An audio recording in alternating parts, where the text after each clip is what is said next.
Welcome to NBNR, the authority on unfiltered opinions and authentic player insight for Nebraska athletics. Connect with us on Twitter, Instagram, and at nbnrpodcast.com. We have a saying, no block, no rock. You know, we just really love Utter. He's a junkyard dog. Kenny Bell ran up to me. He's like, you know what you just did? You get mad when you going to get in the portal and go to another podcast? You know, usually dumbbells are in pairs. They had 5 dumbbells. Dang on it, Muhammad!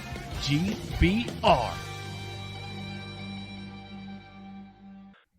Go Big Red Indeed, Season 2, Episode 38, coming at you from the Nebraska Brewing Company Tap Room in La Vista, Nebraska, same as it ever was. So I come into the tap room, right, to record this little podcast episode, and this guy over here, Connor Kavalak, That's me. he says, Jared, you got to try this new beer that's on tap, and it's going to be canned very soon. How soon? If you're listening to this right now, it is today. Like, if you go into the store, you can buy this in a can, and it is called the There Will Be Blood IPA. Now, Connor, get into this IPA because I'm drinking it, and I'm going to Hy-Vee today or tomorrow to buy this. Yeah. Give me some more info on this IPA. So There Will Be Blood Orange is a blood orange IPA. It is meant to be a little bit fruitier. It's not going to be super piney. I understand a lot of people get scared when they hear the letters IPA.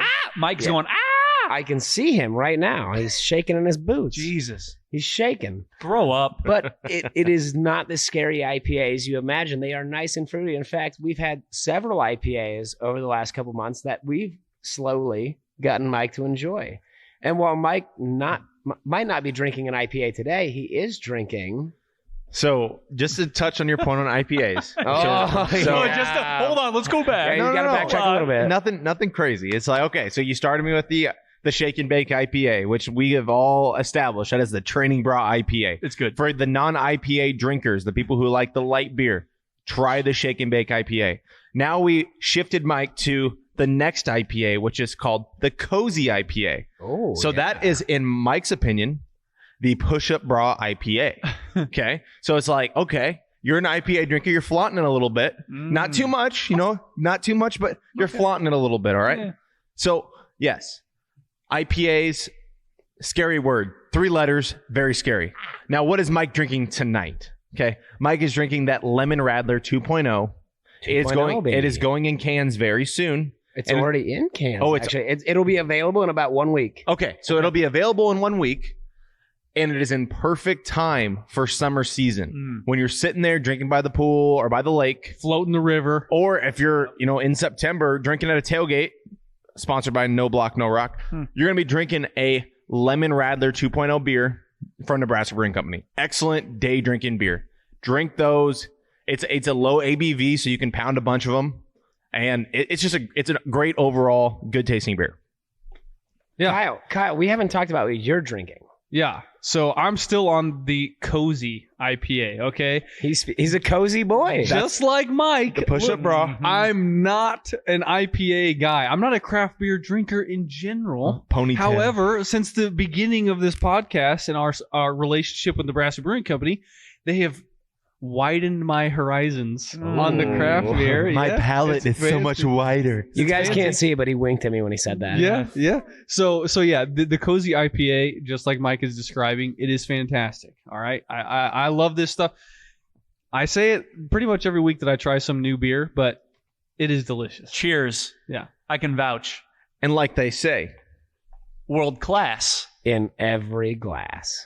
All right. Let's get into this interview that we had with Jared Crick, former black shirt defensive lineman. First defensive lineman on No Block, No Rock. I mean, look, this interview, guys, it was over Zoom, but we've had many Zoom interviews, even in-person interviews. This guy lines up just as well with all the other ones. I mean, it was awesome. Line up, is that a joke? No pun intended. Line up. No, but I mean, yeah, we talked the relationship between him playing on the defensive line with Ndamukong Suh and his time in the NFL, and he knocked it out of the park. It was beautiful. So enough talking, enough Nebraska Brewing Company, enough us talking. let's get into the Jared Crick interview. All right. So, Jared Crick, the first thing that I want to ask you, when you were growing up in Cozad, Nebraska, I'm just going to assume that you were a diehard Husker fan growing up. You'd assume, right? Yeah. Okay. We didn't have cable back in the day, so we didn't get to catch all the games, but obviously they were winning. Everything was going very well.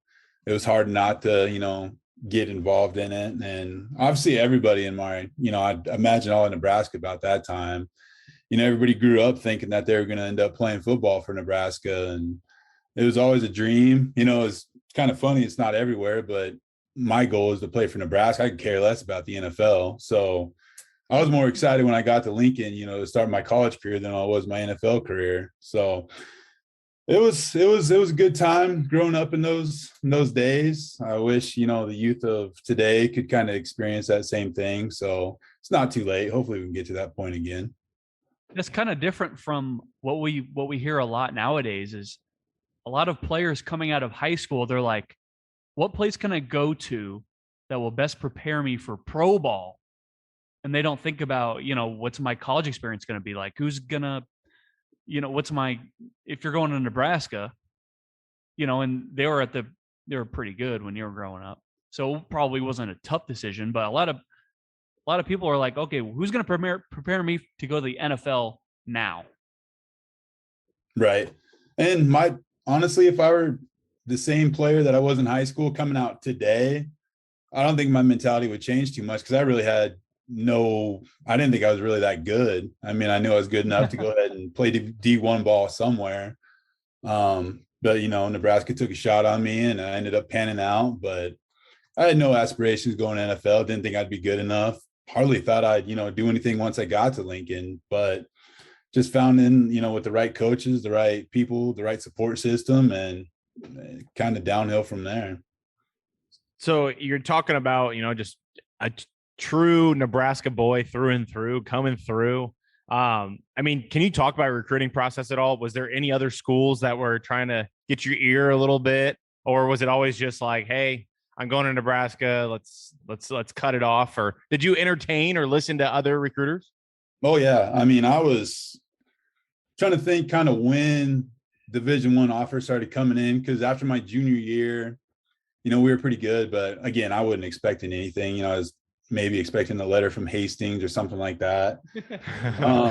So we shot out this is like right when DVDs for, your film tapes are, DVDs were the thing back then. It wasn't YouTube or nothing like that. Yep. So we just shot out a highlight tape, no big deal, thinking, all right, cool, whatever comes. Well, it wasn't but a week and a half later, KU, they sent me a letter saying like, all right, we want some more information. So obviously I sent it right back as fast as I could. Wasn't but maybe 5 days later, I got a full ride scholarship. And I was about ready to commit then and there. I was like, okay, this is as good as it's going to get. Like, sign me up, like reserve my spot today. Well, I got talked out of it. So, I started waiting a little bit. I was still pretty hooked on KU, but K-State came calling, Iowa State came calling, Wyoming, more and more the Big 12 North, kind of the surrounding area, not Nebraska yet. Wow. But once I started getting more and more Big 12 offers, Big 12 South, attention, I'll say, started coming in. And then that's when Nebraska, I think, finally figured out like, hey, we got a kid who's here in Nebraska. He's getting recruited by, KU, everywhere else, all of our rivals. We should probably, do our due diligence and look into the kid. So I got a letter from him. I got a call from Jay Norvell. He was there at the time. They just kind of wanted to figure out what I was about. But it was probably, a couple of weeks later, I was down in Austin. We were actually doing like an unofficial visit at UT. And this is right after they won the national championship. So it was kind of right there in the meat of things. That's when they called me and said, all right, we want to offer you a scholarship. And it wasn't too much longer. I figured, I'd only be delaying the inevitable. I just went ahead and committed. I was on the phone with Callahan. He's like, you want to do this? Like, yeah, bro, sign me up. I'm ready to do it. Love it. Some people might look at that KU offer and like might maybe scoff at it, but in 2007, and I can't remember if you're either a freshman in college or a senior in high school, but they were coming off a 12-1 season. That was their big Todd Reesing year. So that's nothing to scoff at, especially now. Funny because that was the year we went 5-7 and Callahan and his crew got fired. So yeah, that's when KU was in the Orange Bowl beating, I think it was Virginia Tech, somebody like that. Someone pretty good at least. I'm starting to think I made the wrong choice, man. Here I am in the worst situation possible. Even though I'm in my home state and everything like that, it's like, man, I should have went to KU. KU's not that far from home. My parents could have still drove down to every game. Like, what was I thinking? But Bo came around, saved the day, and obviously I stayed in Nebraska. Save the day.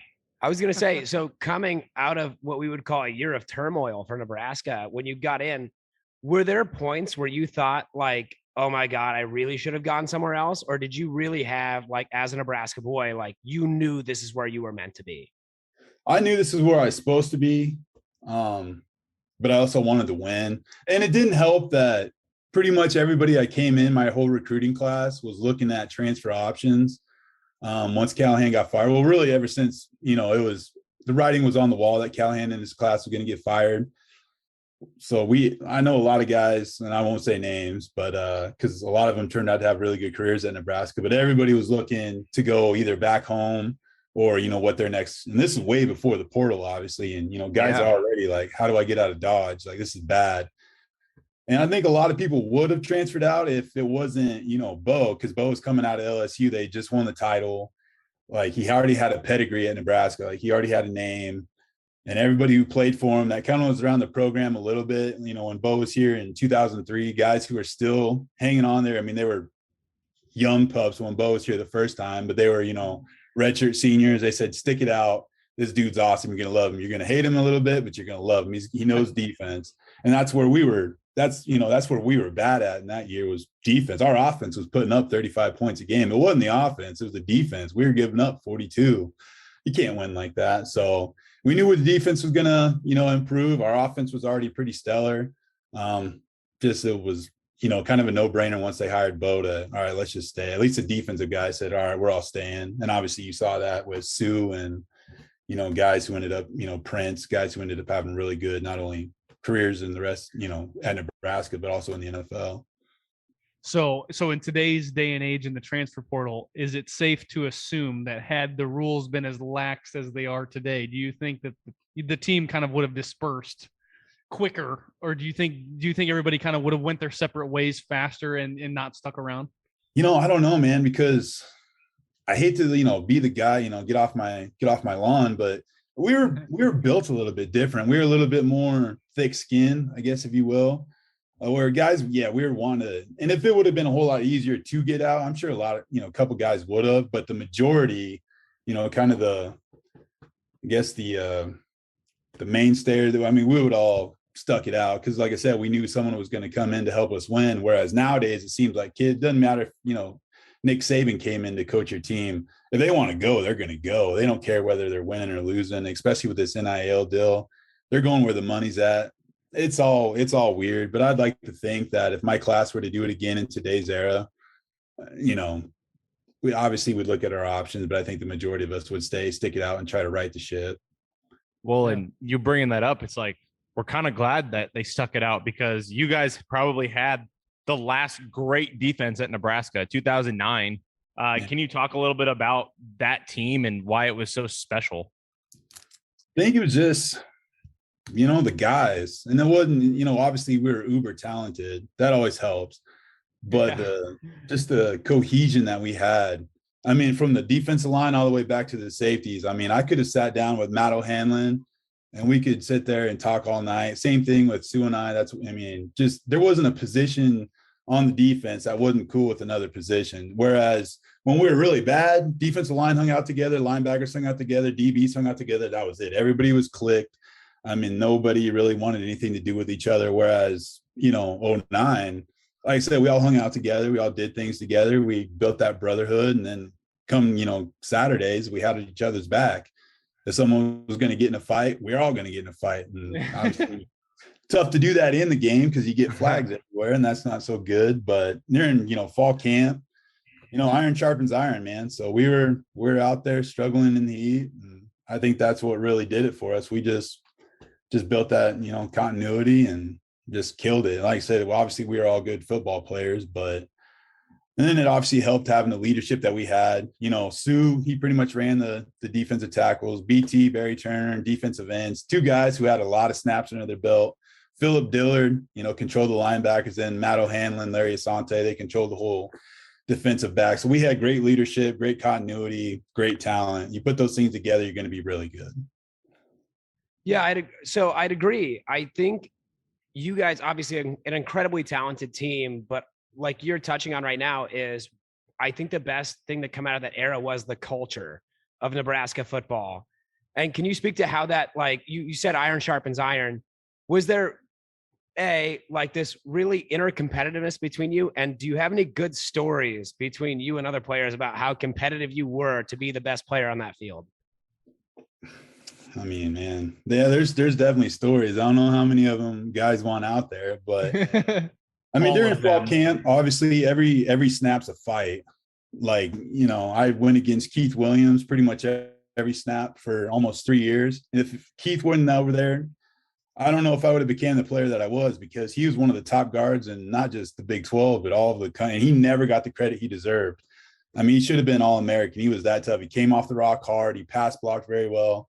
And me going against him, practicing against him every day, that made me immensely better. And I'm hoping that, you know, what I brought to the table helped Keith as well. And I'm pretty sure it did. But then you had Sue on the other side going against Ricky Henry. I mean, 2 guys who that's what they want to do, man. They're fighters, dude. They're warriors. And a lot of fights came, you know, about, I'm sure you've heard some stories already, but then you Jake Hickman, Mike Caputo, Marcel Jones, Yoshi. Well, Yoshi wasn't there yet, but just DJ Jones, all them guys, man. We're just battling every single day, every period in the practice. It was a battle. I mean, you wanted to win, you had to win. And if you didn't win, you were pretty pissed off about it. So, I mean, it's just a mentality where I got to win. I can't let my team down. And that was that. And if you did let your team down, you felt horrible and you felt sick. And then you came back with a vengeance the next day to correct it. So that was just kind of it. Everybody had that same mindset where I'm not going to lose. And you're definitely not going to be the one to beat me. So a guy that you've mentioned a few times, Heisman winner Ndamukong Suh? I've heard of him. Heisman winner, Heard of right? him. I've heard of I him. mean, it's the politics of all that. I mean, that's sick. And I realized if they would have voted after the Big 12, he probably would have won it. But the fact that he didn't, I mean, it's pretty sad. I mean, even if I didn't come to Nebraska, even though I wasn't his friend, like if I were just a defensive player at, you know, wherever, I would have been like, that's kind of crap. Like the guy is dominant.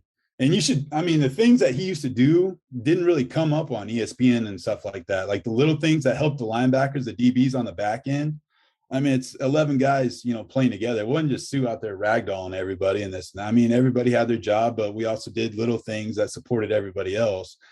And the thing, he did that to perfection. And he's still doing that to this day where, I mean, the Heisman voters, I don't think they see that. They just want to see sacks, tackles, TFLs. That kind of thing, which he had already. Which he had, by the way. Which he had. a couple. I really don't know what you have to do. I remember somebody from Oregon asked me for that Kayvon Thibodeau, I think his name was. They were asking for something for their article, you know, talking about him maybe winning the Heisman. I said, if Sue didn't win it, this kid's not going to win it. And that's period. I don't think any player's going to win it again if you don't give it to Sue that year. Yeah, Sue set the precedent. So if there is a defensive tackle or a linebacker, et cetera, that wins it, it's because Sue crawled so you could fly. You know what I'm saying? That's it. That's exactly it. And you did kind of get into, you know, what Sue did that didn't exactly show up on the stat sheet. So what was it like the next year in 2010 when you didn't have the Sue next to you? Did you find that it was more difficult to go game by game? Did teams focus on you more? Just kind of get into the next year after Sue was gone and any difficulties that you maybe experienced with that. It wasn't a huge discrepancy, I guess I'll say, because the later part of 2009, so Sue's last year there, once I started coming on, racking up sacks, TFLs, I started to see more double teams come my way. And that's when you saw Sue start to rack up a whole bunch of stats. And then the offenses didn't know what to do. They'd switch my way. He'd have stats, TFL, he'd kill it. They'd go to Sue, I'd kill it. they tried to double us both. The defensive ends would kill it. So I mean, we just had a vicious. I mean, they couldn't stop it. And I don't like to toot, my own horn too much, but I mean, we were the most dominant defensive line, and I know school history. A lot of people probably dispute that. Yeah. But Jason Peter is pissed. Yeah, you're pissing off Jason Peter and Grant Wistrom. That's all right. They got rings, so they can fall back on that. True. But, Yeah. but I mean, you just look across, our stats across the board. I mean, I saw there was a comparison probably about a year ago. They had like Texas or Oklahoma, Ohio State, their defensive line stats, and they had Sioux stats, and Sioux had better stats than their whole defensive line. Yeah. It's like, we'll put the whole Nebraska defensive line up, and we blow everybody out of the water by 3, right? So it was fun, but so I'm getting off track a little bit. So going into You're right on track. I had already seen my fair share of doubles. I kind of knew how to handle them. It was now just kind of bringing Baker along, trying to fill that role. And it was tough because, Baker, he's a big, strong kid. He's definitely not a Sioux, but I'm definitely not a Sioux either. I was more the lightning to his thunder. So Baker and I kind of had that. It took about 5-6 games to kind of figure each other out, where neither of us are Sioux, but I'm going to still be me from that. But I got to take on a little bit more of a physical role because I'm seeing more double teams. And that's just something that takes time. I mean, it doesn't matter who you are. Took Sue and I a little bit to get, used to that as well. So once Baker started raising his level of play, things kind of got back to normal. I started getting a little bit more sacks. Defensive end started having a little bit more success. And 2010 obviously wasn't as great as 2009, but we still had a pretty solid defensive line, defense in general, 2010. Yeah. Well, and don't shy away from him. And I mean, Sue was good, but I mean, we're talking, let's talk a little bit about that Baylor game, where Jared Crick gets 5 sacks, 7 tackles for loss, sets a school record. I mean, for both. Yeah, I mean, no come on now. Yeah, no, we're not. This isn't the Sioux show. This is the Jared Crick show. Yeah. And I mean, look, talk about that game. Talk about the mentality. I mean, do you remember every play? Because I mean, that's got to be your favorite game in college, right? Come on. It's sad. Like, Baylor might be the game that I remember the least. For whatever reason. I don't know if it's just because I was so amped up that, cognitively I'm not, recording things, or I'm just out there playing. I'm not even enjoying the moment. But I will say this. So I got a lot of family in Texas. So I had probably like 30 some family members there, cousins, aunts, uncles, grandma, grandpa, the whole like. And it was pretty cold in Nebraska that week. So going down to Texas, you were finally in the heat again. You're starting to feel some warm weather. So everything, like the biorhythms are right. Everything just felt great. Going against there were a couple guys who had some snaps under their belt, but the Baylor offensive line, they were pretty inexperienced, I'll say. A couple freshmen that were playing. And then they sent their center to Sue pretty much every single play. They didn't matter what I did, what the defensive end did. Like, I had 4 sacks, and they were still double teaming Sue. It's like, okay, I guess I'll keep going. Okay, I guess I'll just keep doing what I'm doing. Yeah. But it was a lot of fun. I mean, obviously that was a game where it was hard to enjoy it though, because I think we almost lost the lead there towards the end, and some kind of way we got it back, or closed the game out. I don't know, but it was it was a nail biter the entire way through, and we're thinking, this is Baylor, dude. Like, and we're already coming off, I think, 2-3 losses in a row. The mood was kind of sour as is, so just kind of like, let's just scratch and claw, get this win.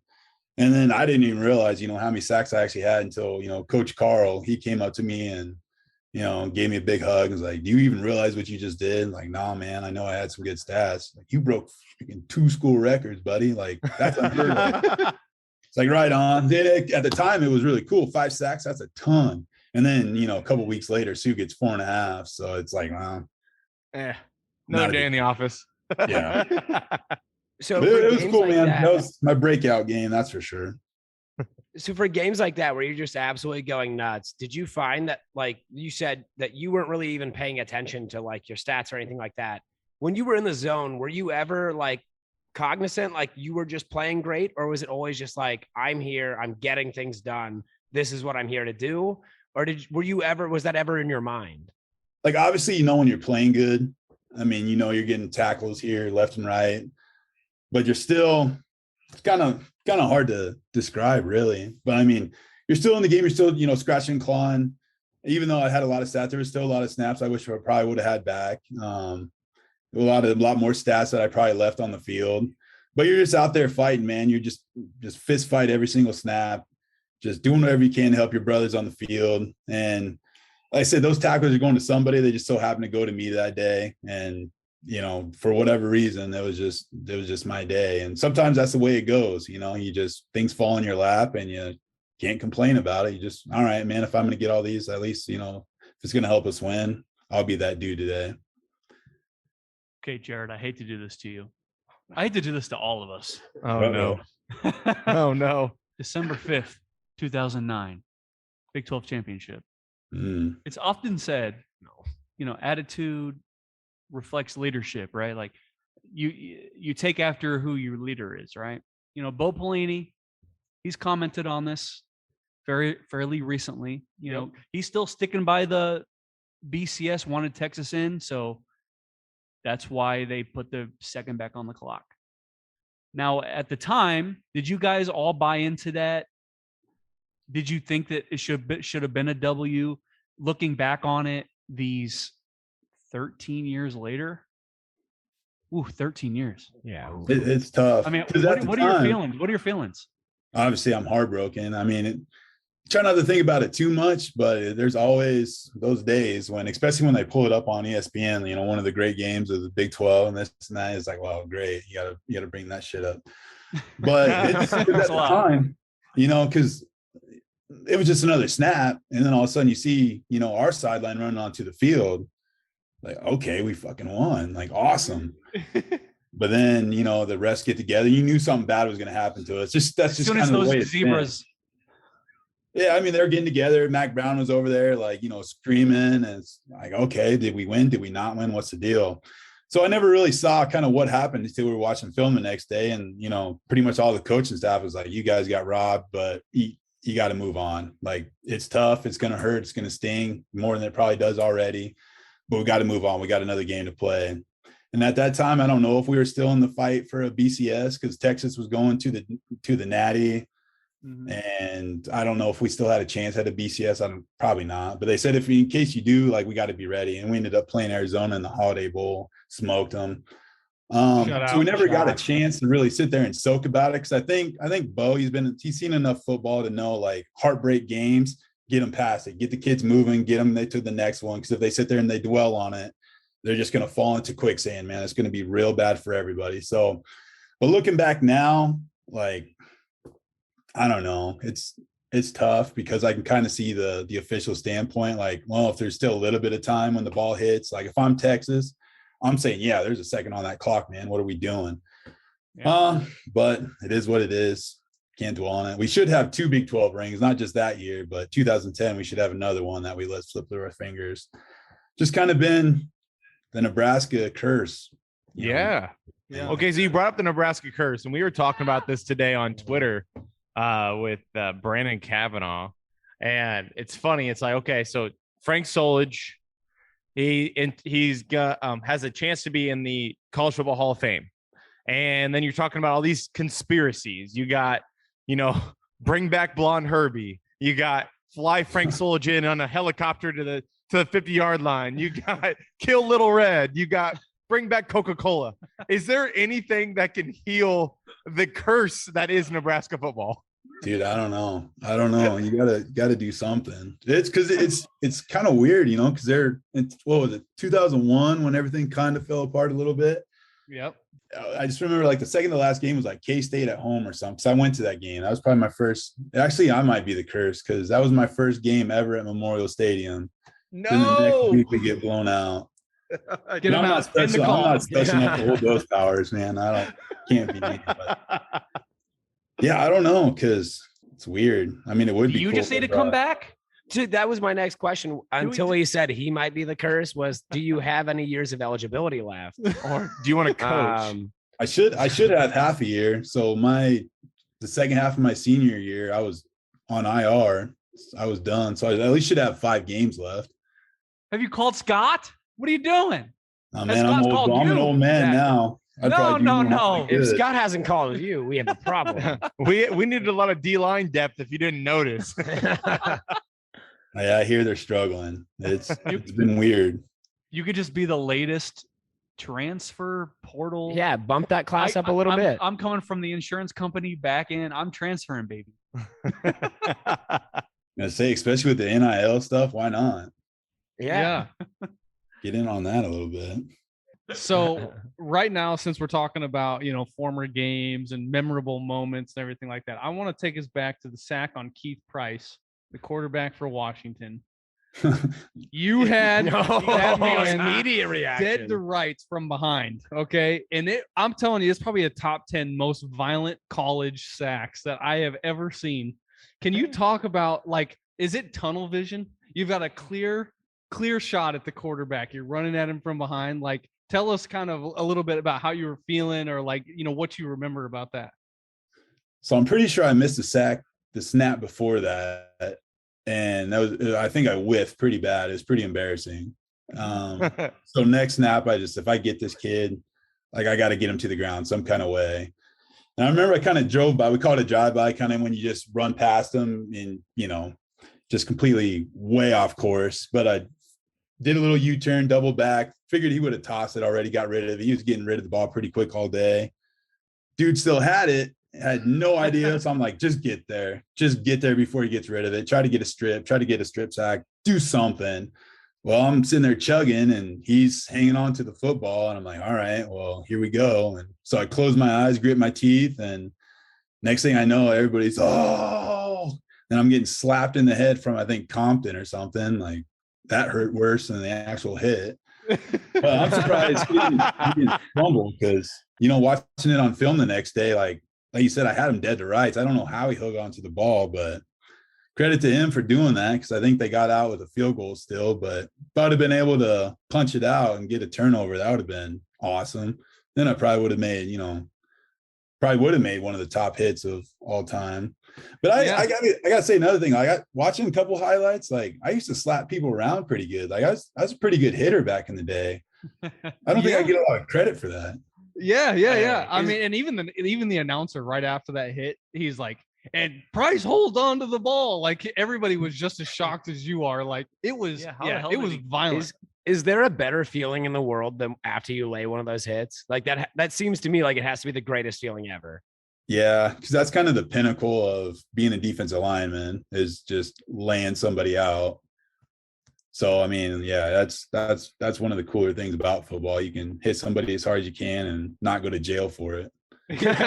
and even in this era of concussions and targeting, it's still, when you're playing football, you put those pads on and you're a defensive lineman or a member of the secondary. You're trying to take a dude's head off. Let's not try to freaking pussy. It's football. Stop it. It's football. Yeah. You know what I mean? Yeah. Everybody signs a waiver.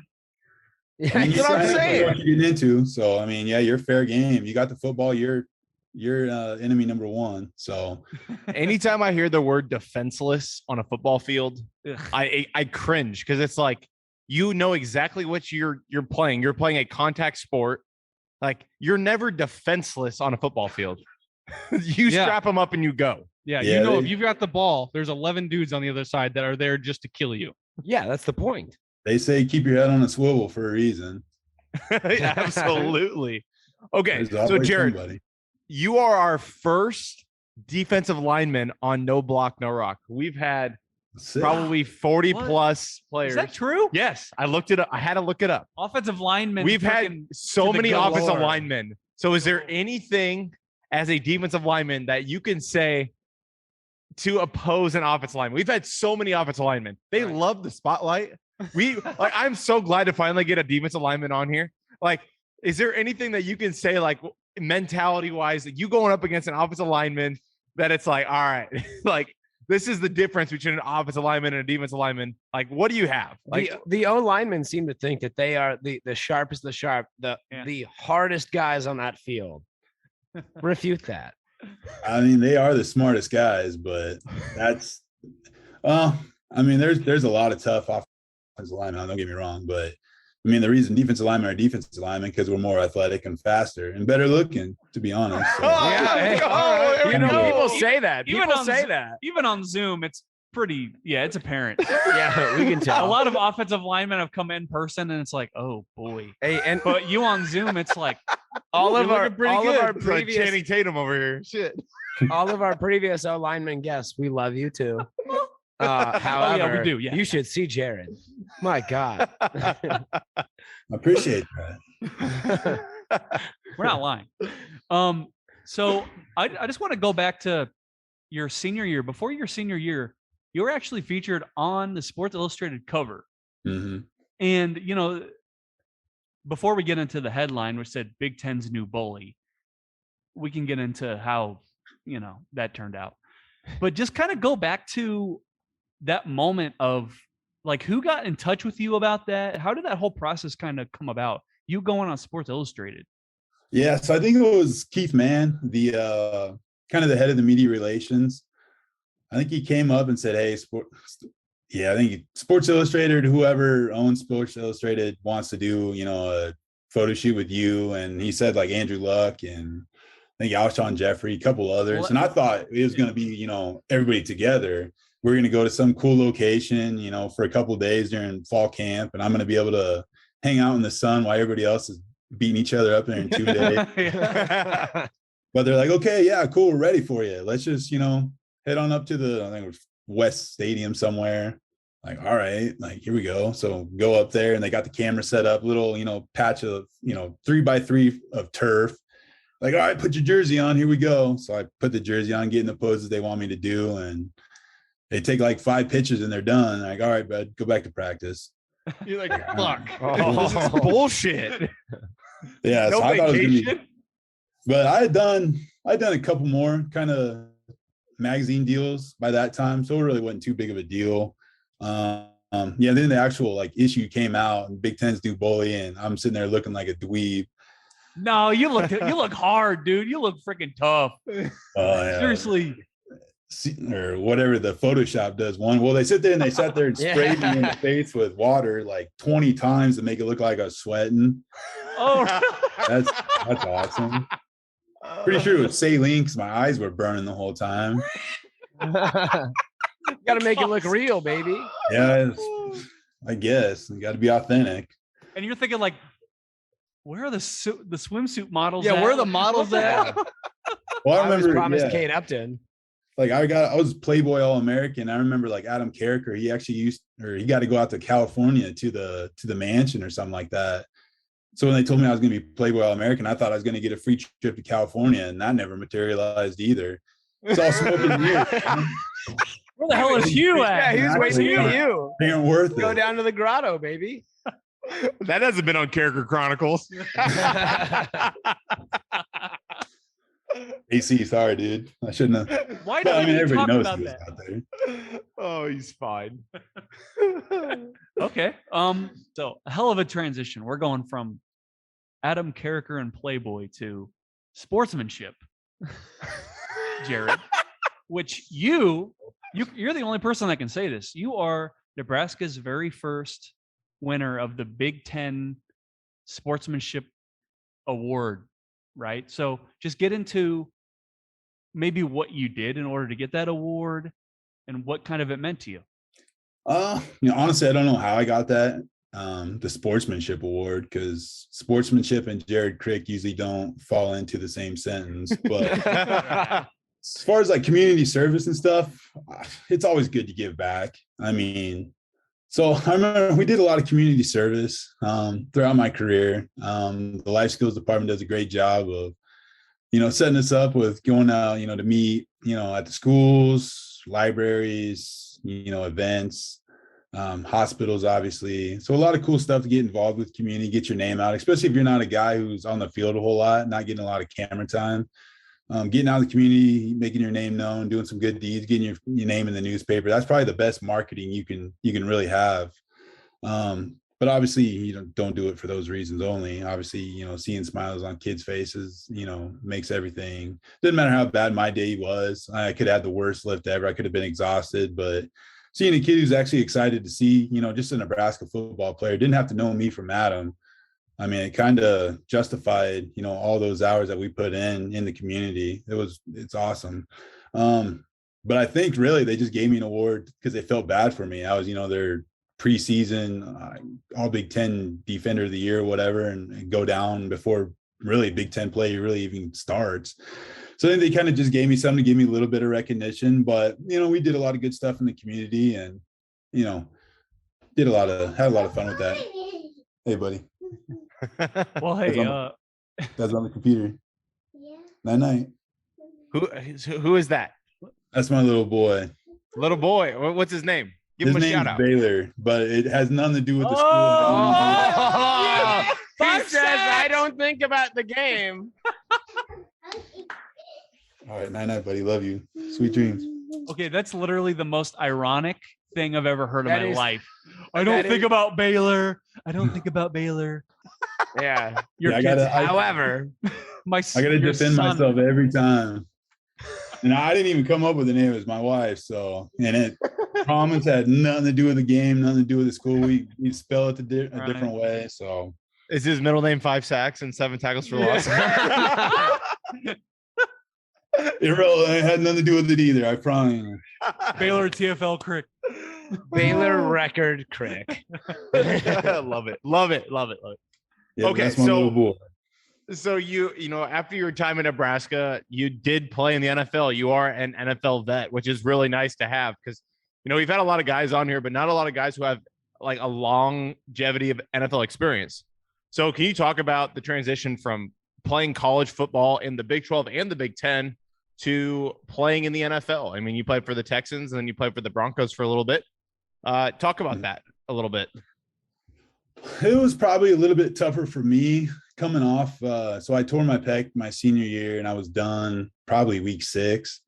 And I had not played football really from October, maybe first week of October, all the way until, our first preseason game in August. So even though we had practices, still I rehabbed, get my pec right. I wasn't in football shape, didn't have a football experience, especially at the highest level where you're going against guys who are all pros, been in the league for about 10 years. So that was kind of an adjustment, even though it was still football at the end of the day. It was just kind of recalibrating my body, getting back used to the pounding and, getting my hands to where they needed to be every snap and my eyes. And it took, probably 6 weeks of, regular season play before I felt comfortable. I was like, okay, this is what I do. Like, I'm ready for this now. So after that adjustment, it was a lot of fun. I had a real good group in Houston. Had guys like JJ Watt, Brian Cushing, Daniel Manning, Jonathan Joseph, guys who have been in the league for, well, not JJ at that time, but guys who had so much experience, Andre Johnson, guys who, there's a lot of vets in the NFL that just stick to themselves, keep their knowledge to themselves. The guys I was around down there, I mean, they were an open book. I could go up and ask them just about anything, about a scheme, about a certain player, and they would just let it hang out. I mean, they were really good vets. So had a really good experience in Houston, won a couple division championships for whatever that's worth. Obviously the AFCs, back in the day, it was like, running the gauntlet every week. So went to Denver, to be closer to home, be closer to family, being a little bit more of a climate that I'm used to. Had a lot of fun there. A lot of good teammates. It's kind of the same deal. My second year in Houston or Denver, I had to have back surgery. And that pretty much shut me down into retirement. And here I am now. So on No Block, No Rock podcast. Yeah, there you go. I'm sorry. No. I didn't mean like that. I just meant old. Playing in both the AFC South and in the AFC West. This is a bit of a selfish question. Who was the hardest team you played while you were in the NFL, and why was it the Indianapolis Colts? Andrew Luck. I'm a huge Colts fan. I had to say that. I'm sorry. No, I mean they gave us a lot of fit. I mean, when I was with Denver, I think we beat them. But yeah, in Houston, we couldn't get past them for whatever reason. We played them twice a year, every year. I think we only came away with one victory my whole 4 years in Houston, just because Andrew Luck and T.Y. Hilton. I mean, we'd be in a tight game and a dogfight, and they just connect on a 70-yard bomb.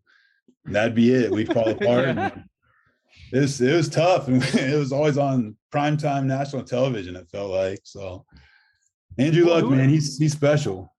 I think we've got another question actually about your time in the AFC West. Yeah. So right before this, I texted my dad, of course. I'm like, hey, you have any questions for Jared Crick? And he's like, I sure do. He's like, he played for the Broncos, and he's an OG Oakland fan, right? So he wanted to know kind of your experience, going into Oakland and playing in there in front of their fans. That's an environment. I mean, even when I was with Houston, that environment was pretty electric. They get after, they're a passionate fan base, but that was probably the worst game I ever had in my NFL career. And the reason I'll blame it on is, they have a baseball field, pretty much half the football season. Well, I think they had just sodded over the diamond. So there was no footing, anything like that. And I rolled in with no detached cleats. I was on molded cleats on pretty much height. Then I'm going against Kelechi Osemele, who's all pro, not just Pro Bowl, but all pro that year. And I'm getting double teams left and right. I'm over it. I'm done with football after that game. I hate it. Out of here. You're on fucking skates out there. Yeah, Monday Night Football too. So I was like, oh. So what was your worst matchup, college or pro? What was the matchup that you just dreaded going against?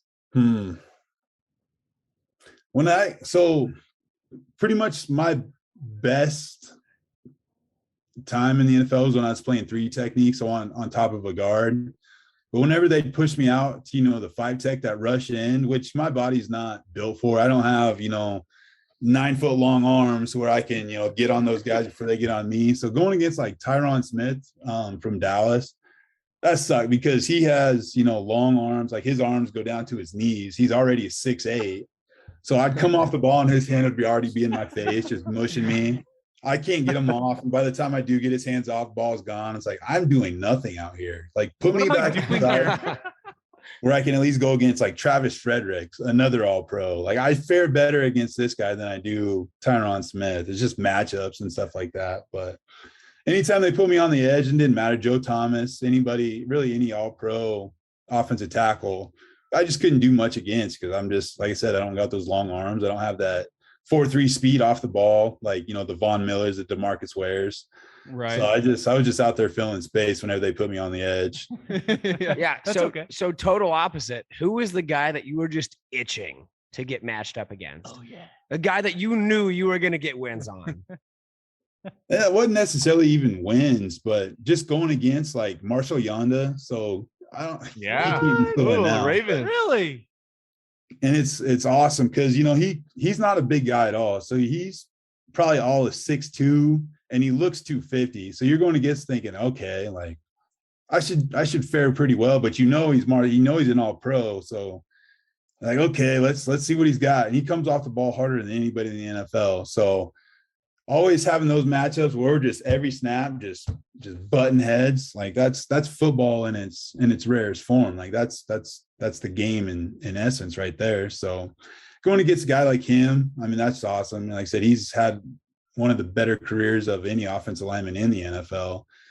And like I said, you look at him, you wouldn't expect he's a football player at all, let alone, all pro guard. So going against guys like that, where, you're going to have your hands full, but you can sit back and 5 years later, talk on a podcast about those guys. That was always fun. Yeah, man. Yeah. Hey, I'm glad it's this podcast. That damn right. And the fact that he's an Iowa grad and all that, it's, Did that add a little bit of competitiveness to it, knowing that he was from Iowa? No, because we weren't really a thing back then. Iowa, Right. Nebraska, we weren't a couple yet. We were still pretty.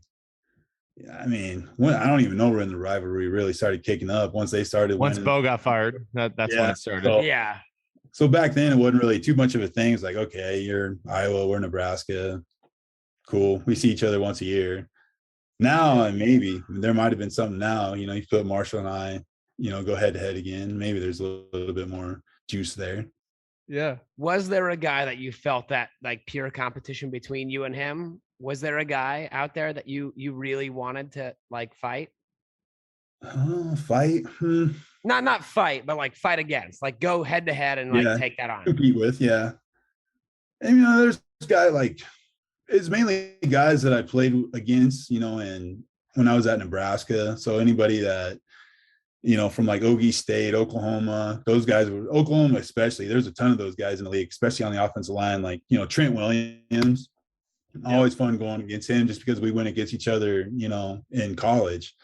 Same thing with, Kalechi Asameli. Like he was at Iowa State. I was, obviously in Nebraska. We went each other a couple times, before we even met in the NFL. So seeing those guys again, there's a lot of guys that you work out with, leading up to the draft. That you're, wherever you're training at, you see those guys, you're doing one-on-one drills with them. It's kind of fun, to go against them in a, where the bullets are, flying. It's live fire. So because, you battle it out between the whistle, then after the game, you dap it up and, hey man, good to see a great game. Like, stay healthy. So those are the matchups you always look forward to. And obviously you want to show out and, prove all the gains you made and all the progress that you've, been able to generate. Yeah. Just something that I'm curious about, and this is my personal morbid curiosity. I don't know if you're big on Twitter, but there was a WWE wrestler who had a torn pectoral muscle. His name is Cody Rhodes, and his whole arm and like shoulder was like purple. And I know that you suffered a torn pectoral yourself. Did yours look like that as well, where it was just purple all up and down your arm?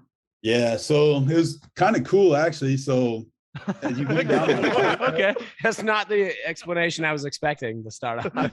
So, I mean, you got a half glass full kind of guy. But yeah, so my bicep, like the whole inside of my arm was purple, but I had like a little yellow streak that looked like kind of like a lightning bolt. Hell yeah. It's going down my forearms. Like this would be a cool tattoo idea, and kind of considered it a little bit, but because I had a story behind it at least.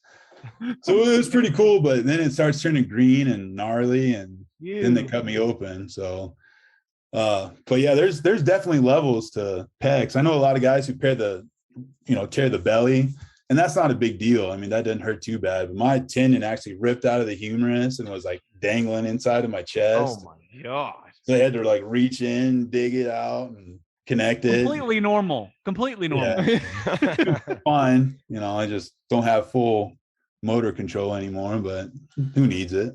Worth it. On a podcast, we definitely need full motor function of our humor. We have to move mics up and down. Well, Jared, I think we're at a really good point. Let's tell the listeners kind of what you're doing now. Obviously, we opened with, you said you're doing a little insurance. What have you done since you've left Nebraska? Plug yourself. Where can people find you? Tell the listeners everything they need to know about Jared Crick in 2022. Yeah, well, like I said, I'm doing insurance here in my hometown of Cozad. Been pretty busy doing that, raising 2 kiddos. I'm not huge on Twitter. I'll try to be sarcastic here and there. Most times I'll, whiff on them, but so be it. Yeah, not too much going on other than that. Just doing my thing really. And that's it. Living that.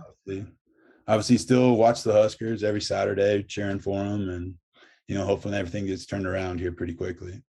Yeah. Well, if you're ever in Lincoln for a game day, we've got the tailgate, NBNR tailgate. Mike puts it on every single week, so we'd love to have you and the family out there. We got some cold beers with your name on it, and we cook out and all that other good stuff. They're not always craft beers either. I'll tell you that. I'll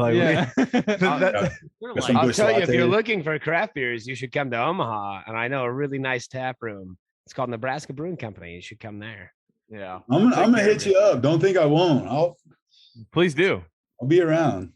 Yeah, I know. Come next time you're gonna be around town or whatever. Definitely hit us up. We'll get you in here, have a couple free drinks, and we'll give you a tour of the brewery and everything. This is the largest brewery in the state of Nebraska. So it looks pretty massive. Yeah, the tour is even cooler. So, I mean, there's like so many ways to die inside of there. It's awesome. You should not say that on air, but yeah, no, it is a big brewery, and I will absolutely buy you a couple beers, and we can walk around, and you'll hear me talk for like 2 hours as if you already haven't. Yeah. Isn't that an OSHA thing? Like you dying? We don't talk about OSHA. Do you still go to games, Jared? This past year was the first time I'd been in probably 10 years. Okay. We went, what was actually our 10-year reunion for the Northwestern game. So went to that and then went to the Iowa game. Now that my little boys are getting a little bit bigger, I think we'll try to make as many as we can. Take advantage of your player tickets, man. What player tickets? Yeah. Really? Hey. Trev? Yeah, Come where is on. Trev Alberts? Yeah. Fire Trev. I'll fight First him. it was balloons. I'll fight him Well, for actually, you, Jared.